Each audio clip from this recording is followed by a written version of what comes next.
I say that's this attachment to being a victim, attachment, to, or this cultural way of looking at things. An eye for an eye, a tooth for a tooth, is still very, very strong in many people in our society. And when I was asked, what does Buddhism think about things like that, I sort of quoted a book which I read as a student, which changed much of the way I looked at, being a victim or crime and punishment. And I've mentioned that here before, but it's a wonderful book written over 100 years ago. It's called Error by Samuel Butler. And apparently that really influenced the great British playwright George Bernard Shaw. It changed the way he looked at some of these social problems. And the reason why it was a very effective argument, against the way we treat sort of, if you like, criminals or people who've done harm, with punishment, was that it used a satire. It envisaged a society in which what we call crime today is looked upon as being a sickness, and therapy is the only response to crime.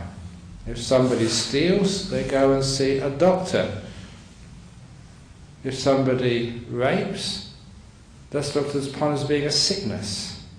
Punishment is not really looked at all, but somehow a rehabilitation of trying to work out and to remedy that sort of glitch in human nature. But when it came to health matters, if you were sick and ill, that was because you were careless and you were punished. And part of that book, a chapter which I will always remember, was of a court scene in which there was a poor man who had a cold. And when he had a cold, there's many colds going around right now, there's a cough already, you'll be in trouble in this society.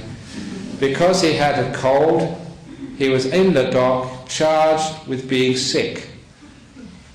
And because he was snivelling, he had no defence, and so the judge pronounced him guilty of having a cold, and he, before he gave sentence, and the punishment, he said, "This is not the first time you appeared before me. You were here last week or 3 weeks ago with the cold. I warned you then, if you don't eat better, take better care of your health, let go of your stress, it's your responsibility to be healthy, and you have been negligent, and your cold is causing a danger to other people. You're being heedless, you're not caring for others, you're spreading your germs to other people. That's not appropriate. You should be punished 3 years in jail for having a cold, being a repeat offender."